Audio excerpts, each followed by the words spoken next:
Investment in market securities is subject to market risk. Read all the documents carefully before investing. DLF સાથે strong set of numbers, ઘણા સારા numbers બતાવી રહ્યું છે.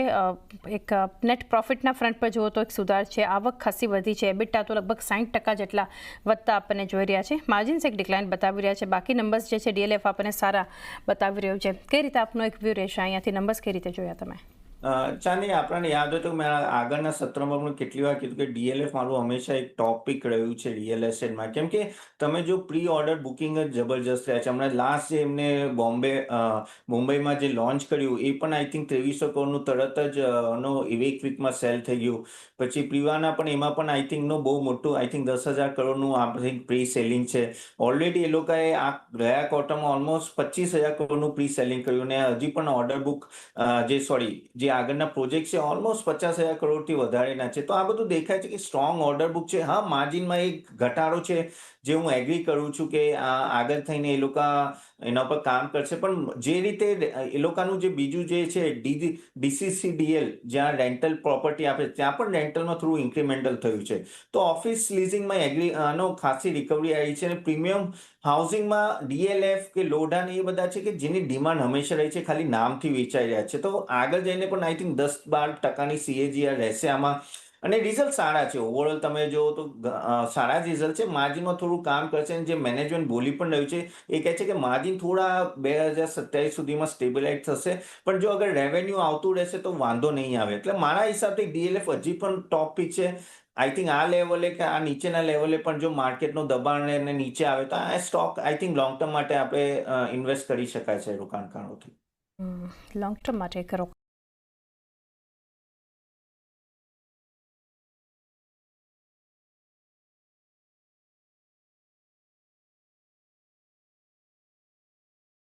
DLF સાથે strong set of numbers, ઘણા સારા numbers બતાવી રહ્યું છે.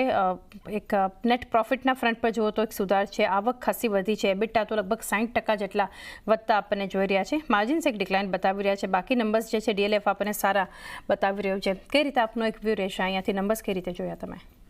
ચાની આપણને યાદ હોય તો મેં આગળના સત્રમાં પણ કેટલી વાર કીધું કે DLF મારું હંમેશા એક ટોપિક રહ્યું છે રિયલ એસ્ટેટમાં. કેમ કે તમે જો પ્રી ઓર્ડર બુકિંગ જ જબરજસ્ત રહ્યા છે. હમણાં લાસ્ટ જે એમને મુંબઈમાં જે લોન્ચ કર્યું એ પણ આઈ થિંક 2300 કરોડનું તરત જ એક વીકમાં સેલ થઈ ગયું.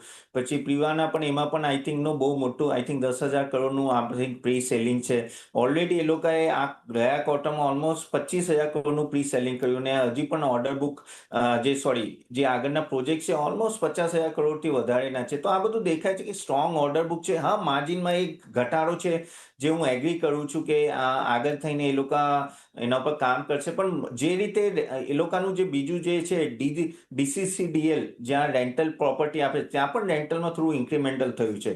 તો ઓફિસ લીઝિંગમાં ખાસી રિકવરી આવી છે અને પ્રીમિયમ હાઉસિંગમાં DLF કે લોઢાન એ બધા છે કે જેની ડિમાન્ડ હંમેશા રહી છે, ખાલી નામથી વેચાઈ રહ્યા છે. તો આગળ જઈને પણ આઈ થિંક 10-12% CAGR રહેશે આમાં. અને રિઝલ્ટ સારા છે. ઓવરઓલ તમે જો તો સારા જ રિઝલ્ટ છે. માર્જિનમાં થોડું કામ કરશે અને જે મેનેજમેન્ટ બોલી પણ રહ્યું છે એ કહે છે કે માર્જિન થોડા 2027 સુધીમાં સ્ટેબિલાઇઝ થશે. પણ જો અગર રેવન્યુ આવતું રહેશે તો વાંધો નહીં આવે. એટલે મારા હિસાબથી DLF હજી પણ ટોપ પિક છે. આઈ થિંક આ લેવલે કે આ નીચેના લેવલે પણ જો માર્કેટનું દબાણ અને નીચે આવે તો આ stock I think long term માટે આપણે ઇન્વેસ્ટ કરી શકાય છે રોકાણકારોથી. લોંગ ટર્મ માટે કરો.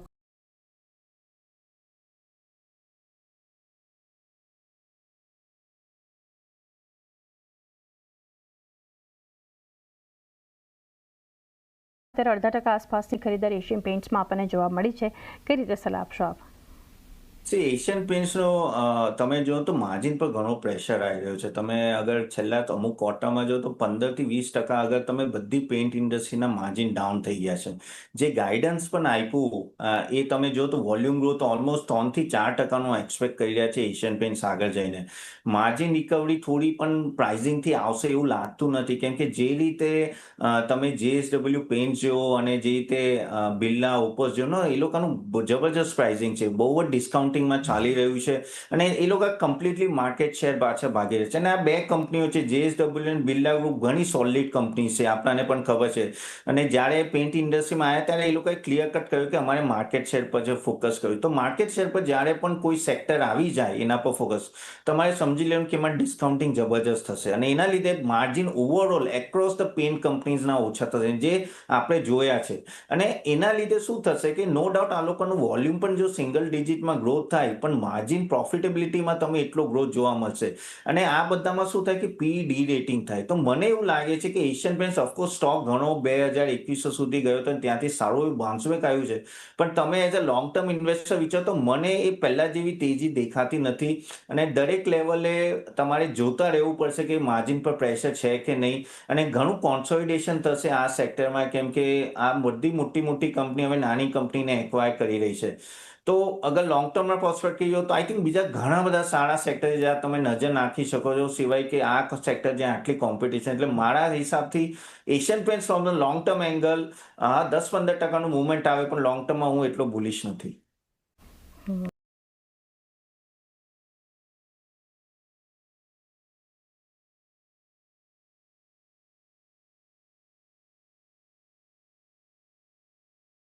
કારણ કે અપડેટ તો ઘણી મહત્વની છે બેંક માટે. રાજીવ આનંદ 3 વર્ષ માટે MD/CEO નિયુક્ત થયા છે અને આપણે જાણીએ છીએ કે જે રીતે આપણે જોઈ રહ્યા હતા કે રાજીવ આનંદ તેઓ એક્સિસ બેંકના ડેપ્યુટી MD હતા એની પહેલાં, અને હોલસેલ બેન્કિંગ ડિજિટલ રણનીતિને તેઓ લીડ કરી રહ્યા હતા.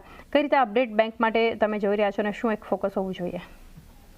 ચાની જો આ જે અપડેટ આવ્યા છે ઓફકોર્સ ઘણા પોઝિટિવ છે ઇન્ડસઇન્ડ બેંક માટે. અને આજે તમે પ્રાઇસ મુવમેન્ટમાં પણ તમને તરત દેખાઈ જશે કે ઉપર એસે સ્ટોક. પણ હું એઝ અ ઇન્વેસ્ટર અગર મારે ઇન્ડસઇન્ડ બેંકમાં ઇન્વેસ્ટ કરવું હોય લોંગ ટર્મ માટે, ને તો હું પહેલાં જોઈશ કે કેવી રીતે ઓપરેશન્સ રહે છે. કેમ કે જે ઘોટાળો થયો છે, જે પણ પ્રોબ્લેમ થયા છે ઇન્ડસઇન્ડ બેંકમાં, એ કે નાના ઘોટાળા નથી થયા. અને આ બધામાં અગર તમે જો તો એમનું પ્રોવિઝન ઓલમોસ્ટ કેટલું જબરજસ્ત વધ્યું હતું. ગ્રોસ NPA ઓલમોસ્ટ 3.64% વધી ગયું હતું.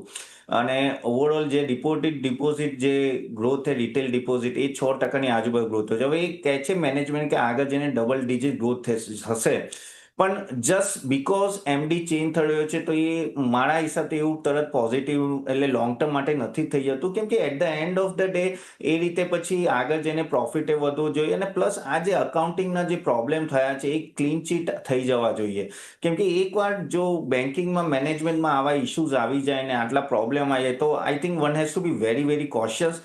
બેંક્સમાં અગર તમે જો તો ઘણી બધી બીજી સારી બેંક છે જે અવેલેબલ છે અને સારા લેવલે પણ અવેલેબલ છે.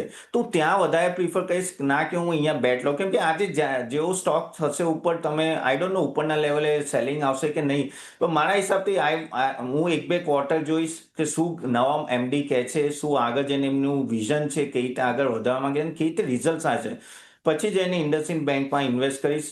ત્યાં સુધી તો હું કમ્પ્લીટલી આ એવોઇડ જ રાખીશ. હાલ તો એક